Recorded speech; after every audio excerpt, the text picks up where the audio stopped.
21. vek doneo je nešto što niko nije očekivao. Ne otkriće, ne novu tehnologiju, već priznanje iz Pentagona. Ljudi koji upravljaju najmoćnijom vojskom na svetu progovorili su. Ne više kao teorija zavere, već kao činjenica koju ne mogu da objasne. U tom novom svetlu, priče koje su decenijama bile zataškavane odjednom su postale relevantne. Među njima i jedna koja se odigrala iznad Jadrana 1975. godine i u kojoj su učestvovala 24 vojna pilota. Ovo nije priča o teorijama zavere. Ovo je priča o ljudima koji su nosili uniforme, koji su leteli hiljadama sati, koji su jasno znali razliku između aviona, helikoptera, balona i atmosferske pojave. I koji su, bez izuzetka, rekli, to nije bilo ništa od toga. U evidenciji danas pričamo o do danas nerazjašnjenim pojavama, koje su dugo bile skrivane od javnosti. Pričamo o neidentifikovanim letećim objektima iznad Jugoslavije. Pre nego što uđemo u ono što se dešavalo iznad Jadrana, moramo nešto da razjasnimo. Decenijama je tema o NLO-ima bila tabu. Za naučnike, neozbiljno. Za vojsku, nešto o čemu se ne sme govoriti. Za medije, ništa više od senzacije. Ali poslednjih godina, nešto se promenilo. Sve je počelo 2017. godine, kada je New York Times objavio prvi od 3 video snimka, koje je Pentagon kasnije zvanično potvrdio. Na snimcima, američki piloti prate neidentifikovane letelice, koje se kreću na način koji nijedna poznata tehnologija ne može da izvede. 4 godine kasnije, Pentagon je objavio izveštaj o 144 slučaja neidentifikovanih vazdušnih fenomena, od kojih 21 ostaje neobjašnjen. 2022. pri Ministarstvu odbrane Sjedinjenih Američkih Država osnovana je nova kancelarija, AARO, All Domain Anomaly Resolution Office, zadužena za praćenje ovih pojava. Iste godine, Američki kongres održao je prvu javnu sednicu o NLO-u, posle više od 50 godina. Svedočili su piloti, svedočili su obaveštajci, svedočili su ljudi koji su upravljali nuklearnim arsenalom. 2023. New York Times i Washington Post objavili su seriju članaka u kojima se pominje termin neljudska inteligencija. Bez ironije, bez navodnika. Iste te godine bivši direktor Nacionalne obaveštajne službe, John Ratcliffe, izjavio je da postoje objekti koje smo videli, a koji se kreću na načine koji nisu poznati našoj tehnologiji. To više nisu bile senzacije na marginama. To su bili naslovi na prvim stranama najozbiljnijih svetskih medija. U tom novom svetlu, priče koje su decenijama prećutkivane, odjednom su postale relevantne. A među njima i ona, koja se odigrala iznad Crne Gore 1975. Aerodrom Golubovci kod Titograda, današnje Podgorice, bio je početkom 70-ih jedno od najprometnijih vojnih uzletišta u Jugoslaviji. Tamo je stacioniran 172. avijacijski puk. I tamo se, 4 godine pre glavnog događaja, izvodila intenzivna letačka obuka. Piloti su leteli od jutra do ponoći. Tako intenzivno da je 172. puk imao 3 puta veći godišnji nalet od bilo koje druge vazduhoplovne jedinice u državi. Na tom aerodromu obučavani su strani piloti iz Libije, Iraka i mnogih zemalja pokreta nesvrstanih, što je zahtevalo ogroman napor. I baš tokom tih letova, početkom 75. počeli su događaji koji će decenijama biti skrivani od javnosti. U noćnom letu iznad Rumije leteo je vojni avion G-2 Galeb, dvosed sa jugoslovenskom trobojkom na repu. U prednjoj kabini afrički kadet na obuci, sa belom kacigom na kojoj je crvena zvezda. U zadnjoj, njegov nastavnik, jugoslovenski pilot. Odjednom, pred njima se u tami pojavljuje ogromna kugla žućkaste svetlosti, nalik malom mesecu. Kretala se duž Jadranske obale, iz pravca Budve prema Herceg Novom, pa dalje ka Dubrovniku. U početku su mislili da je to neka zvezda, ali zvezde ne menjaju boju, ne ubrzavaju i ne zaustavljaju se. Onda su pomislili, možda je reč o špijunskoj letelici ili meteorološkom balonu, ali baloni ne lete brzinama koje su piloti prijavljivali. Bili su sigurni, ovo nije ništa od toga.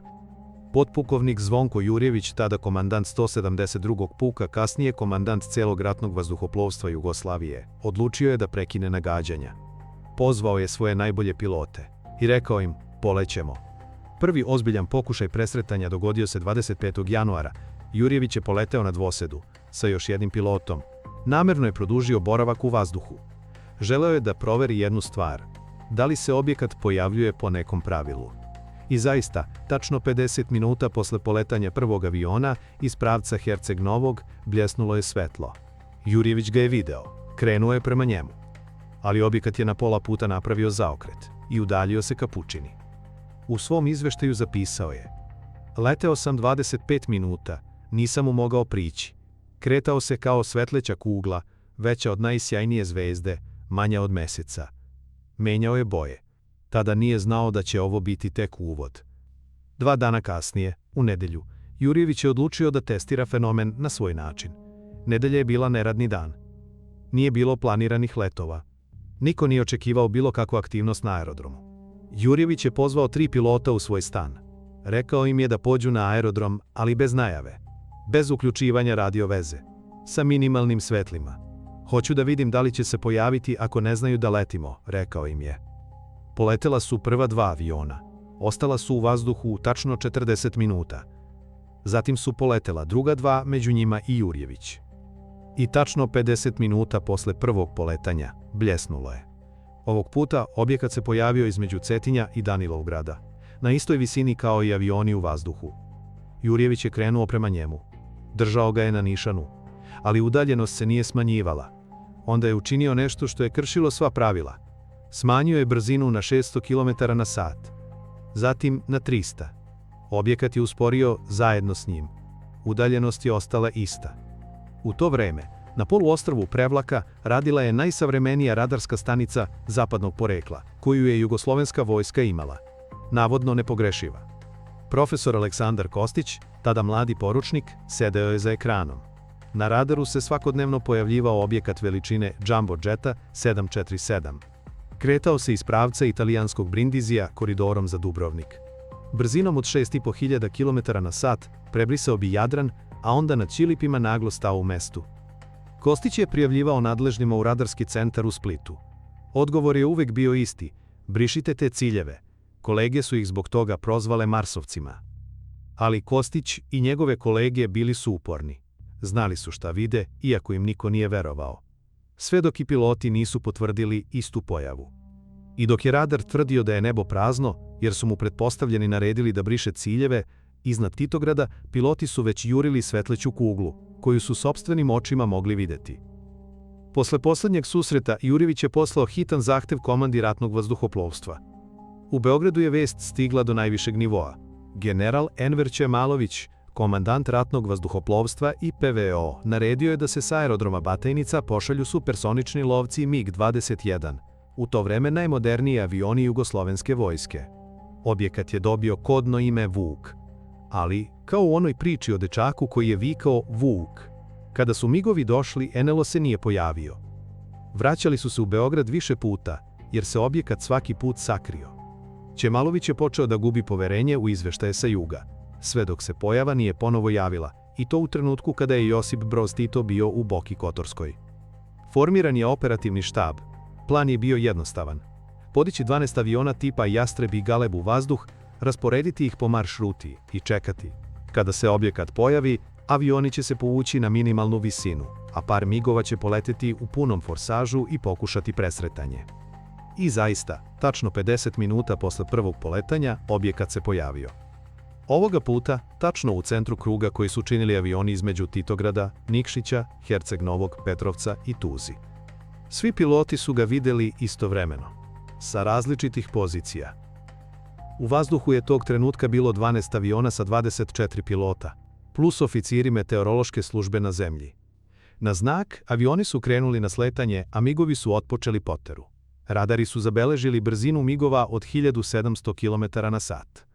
Piloti su dodali forsaž, ali udaljenost između njih i objekta nije se smanjivala. I onda se dogodilo nešto što nema objašnjenje.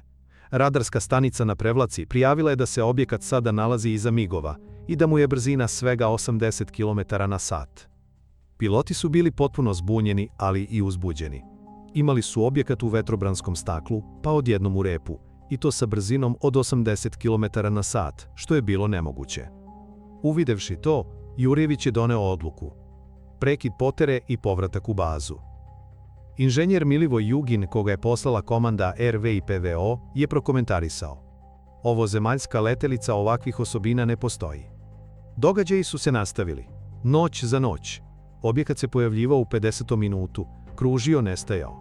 Onda je doneta odluka da se pokuša napad, upotrebom raketa vazduh-vazduh. Jedne večeri, pilot MiG-a dobio je naređenje: ciljaj i lansiraj. Ušao je u zahvat. Raketa je bila spremna. Sistem za navođenje je video metu.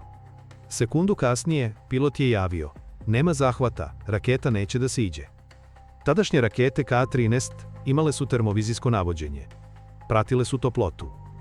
Na pisti aerodroma, takva raketa mogla je da uhvati žar cigarete sa 2 km. Ali ovaj cilj bio je hladan. Aleksandar Kostić, tada mladi poručnik na radaru, kasnije profesor na Elektrotehničkom fakultetu, objasniće zašto. Mogli smo zaključiti da je to telo bilo hladno, a to se kosi sa zakonima fizike. Neko je pomislio da je možda u pitanju američki špijunski avion SR-71, takozvana crna ptica. Ali SR-71 ne može da leti 80 km/h, ne može da se zaustavi u vazduhu, ne može da menja boju i ne može da bude hladan dok leti brzinom od 1,4 maha. Svake noći objekat se pojavljivao. Svake noći piloti su ga viđali, ali nikada nije prišao aerodromu. Uvijek je kružio na bezbednoj udaljenosti. Sve do događaja koji se odigrao 12. februara 1975. Te večeri na aerodromu je bilo oko 150 ljudi.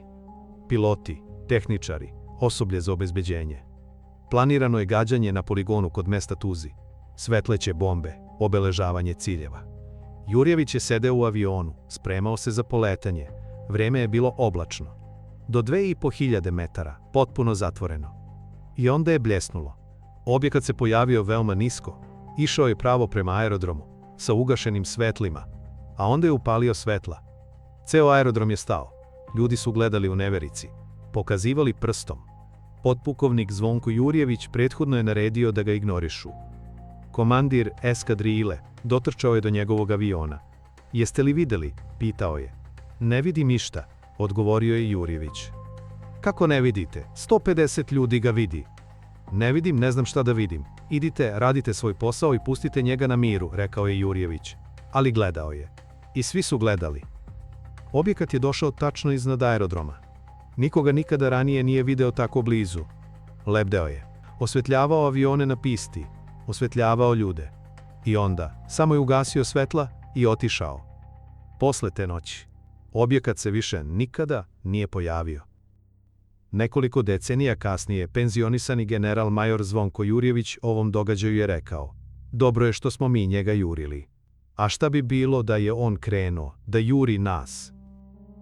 Ali, to nije bio jedini neobjašnjivi susret sa nepoznatim objektima unutar granica Jugoslavije. 16. avgusta 1977. avion Fokker 227 u vlasništvu Pan Adrije poleteo je sa zagrebačkog aerodroma u 1 sat i 40 minuta posle ponoći. Rutinski let na liniji Zagreb-Beograd-Titograd. U avionu je bilo 50 putnika, nešto pošte i drugog tereta.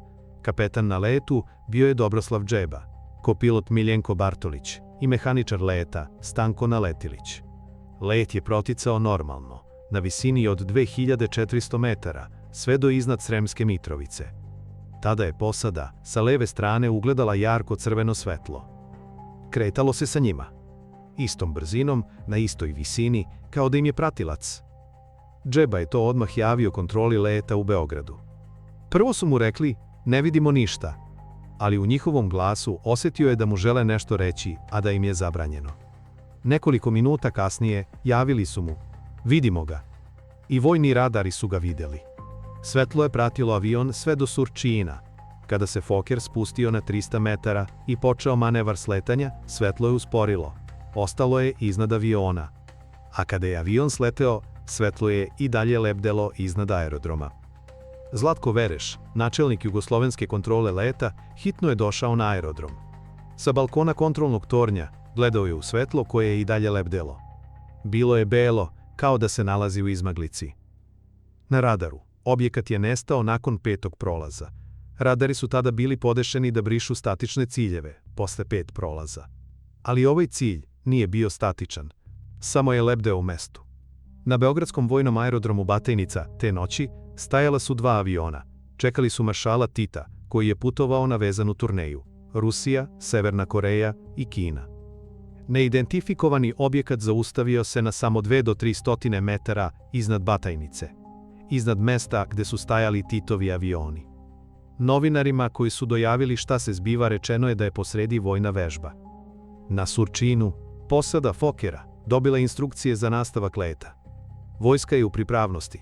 Pratit će vas migovi do Titograda. Avion je poleteo. Na nebu ubrzo su se pojavila 2 borbena MiG-21.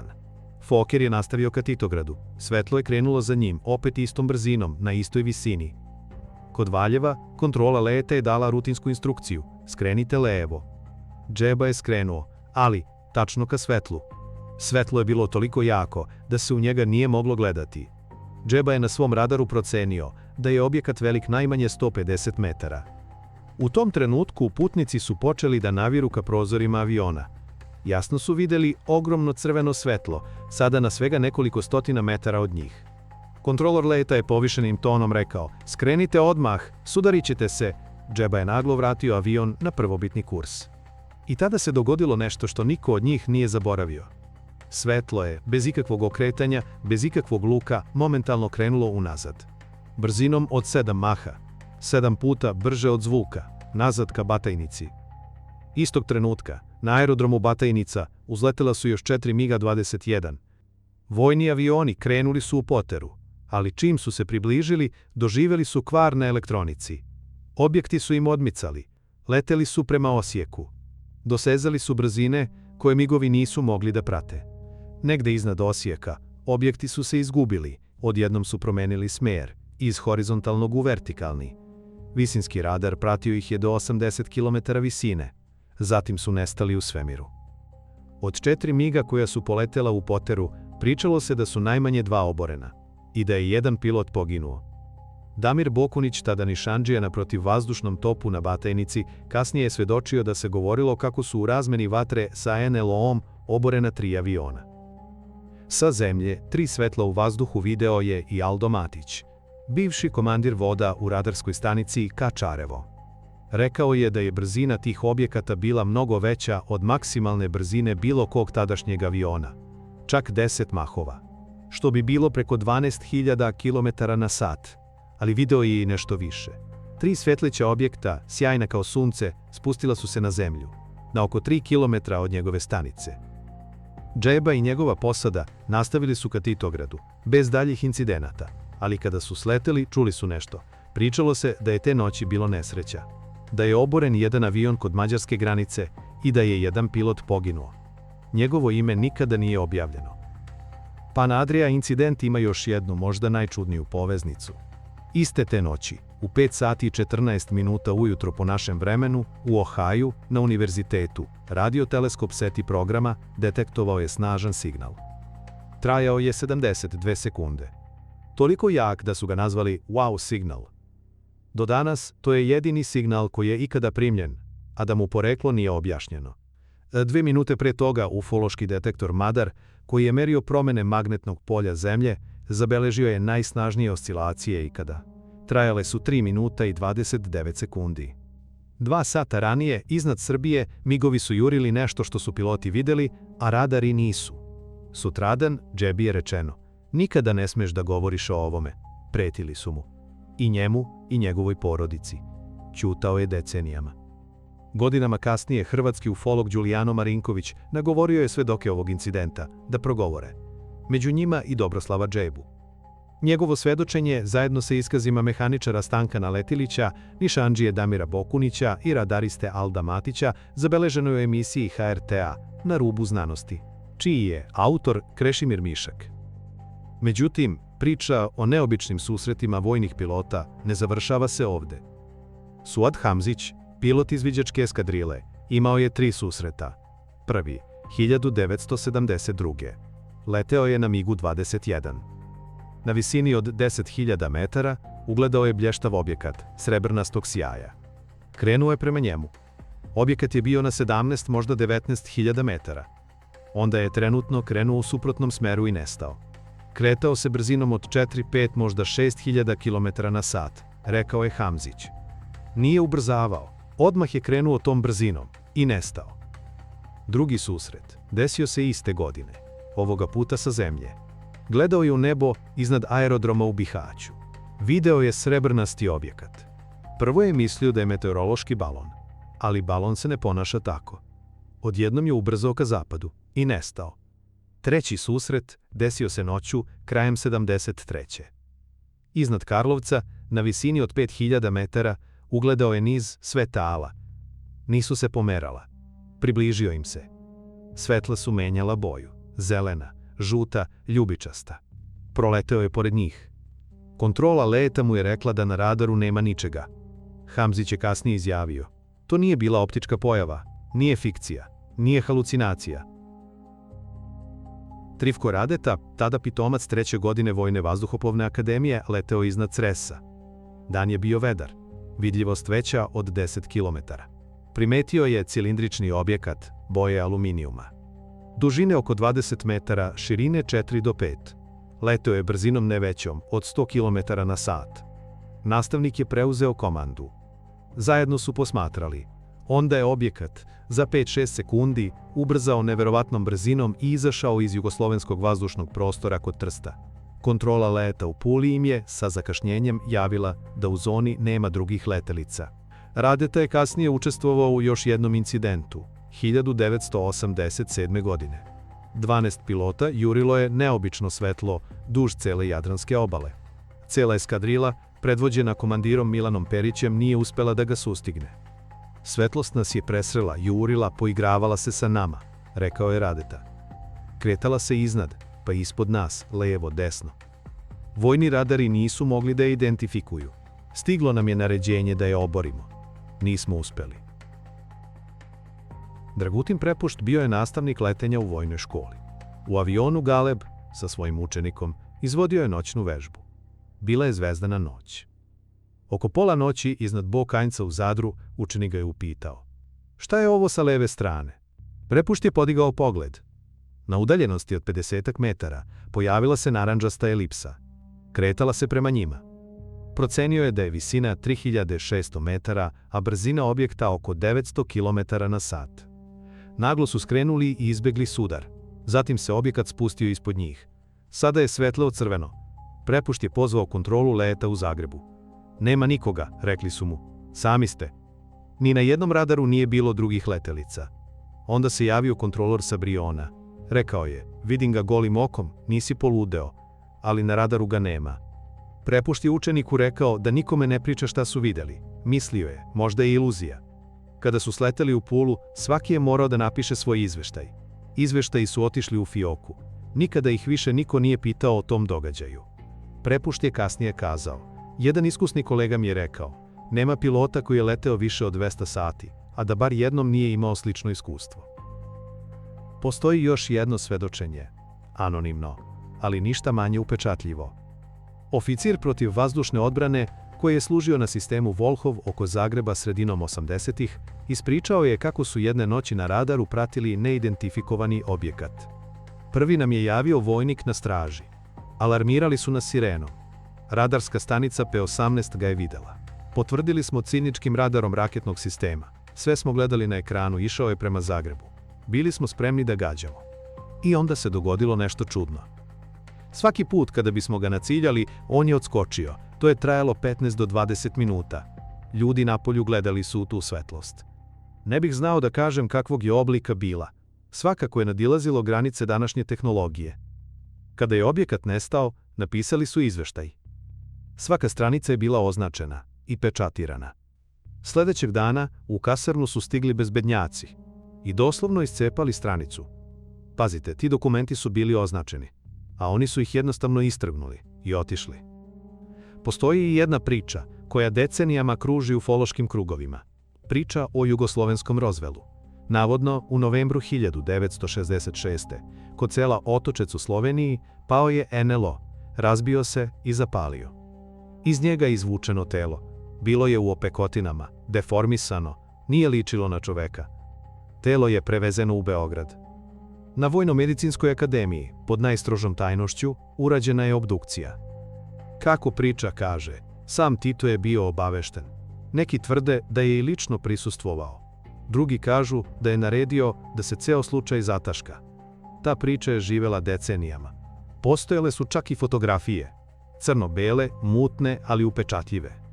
3 lekara u belim mantilima, nad izgorelim telom nečega što nije bilo čovek. A onda je istina isplivala.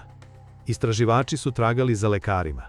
Imena koja su se pominjala Andrej Zobol, Nikola Julić i Zoran Federić nisu postojala u evidenciji VMA.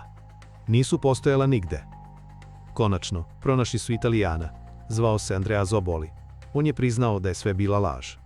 Kada sam 1999. godine čuo da je udruženje skeptika CICAP objavilo konkurs za fotografisanje lažne aveti, rešio sam da snimim autopsiju vanzemaljca. Kožu je napravio od gume, oči je kupio preko horor magazina. Scenu je snimio u čekaonici svog prijatelja Zubara, a snimanje je trajalo pola dana. Dobio je 3 minuta filma. Ceo projekat koštao ga je 180 evra. Zobol je mislio da će se malo našaliti. Nije mogao da veruje koliko su ljudi ozbiljno shvatili njegovu montažu. Iako je Zobol i sve priznao, priča o padu kod Otočeca nije umrla. A zašto? Zato što je i pre Zobolija postojala. On je samo iskoristio već postojeću legendu. Neko je drugi, negde drugde prvi put izgovorio. Pao je tanjir u Sloveniji. Postoje i druge verzije. Jedna kaže da se to nije dogodilo 66. nego 76. Druga da nije bilo u Sloveniji nego u Bosni. Treća da telo nije bilo vanzemaljac, nego pilot Jugoslovenske narodne armije, deformisan vatrom. A pitanje ostaje, zašto bi neko izmišljao ovakvu priču u vreme kada je o NLO pričao samo mali krug entuzijasta? Možda zato što je nešto ipak postojalo i što je neko negde hteo da tu istinu zamagli, da je prekrije lažima koje su toliko apsurdne, da niko ne bi u njih poverovao. A onda, kada se te laži razotkriju, cela priča postaje smešna, a originalna tajna ostaje skrivena. Jedna od najčudnijih povezanosti sa ovom temom ne nalazi se u vojnim dosijejima. Nalazi se u manastiru Visoki Dečani iz 14. veka. Na jednoj od freski, koja prikazuje raspeće Hristovo, postoje 2 objekta. Jedan levo, drugi desno od krsta, oblika diska. Pobornici teorije o drevnim astronautima tvrde da su u pitanju svemirske letelice. Ističu da u prvom objektu sedi osoba koja gleda unazad kao da prati putanju. U drugom osoba gleda napred, sa rukama na komandnoj tabli, i da ti objekti imaju mlazni pogon. Istoričari umetnosti kažu, to su sunce i mesec. Uobičajeni simboli na raspećima. Sunce desno, mesec levo i ništa više od toga. Ali pitanje ostaje, zašto su sunce i mesec na drugim freskama tog vremena prikazani sasvim drugačije? Zašto baš ovde imaju oblik diska? I zašto ih teoretičari zavere decenijama kasnije i dalje pominju? Možda zato što čovek, od kada postoji, gleda u nebo. I kad vidi nešto što ne može da objasni, pokuša to da nacrta. 60. i 70. dok su se piloti iznad Jadrana jurili sa svetlećim kuglama, američka vojska je već imala proceduru. Za ovakve slučajeve zvala se Plava knjiga. Za 2 decenije obrađeno je 12.618 prijava. Većina je imala objašnjenje, ali ne sve. I danas u arhivama Pentagona postoji 21 slučaj, za koji dalje piše neobjašnjen. Mi u Jugoslaviji nismo imali Plavu knjigu. Imali smo ćutanje i naređenje da se o tome ne govori. I imali smo pilote koji su decenijama kasnije, bez ikakve koristi za sebe, rekli: videli smo nešto, ne znamo šta, ali nije bilo ništa što je poznato našoj civilizaciji. Danas nebo iznad nas više nije isto. Ne zato što se nešto promenilo, nego zato što smo mi odavno prestali da gledamo u njega.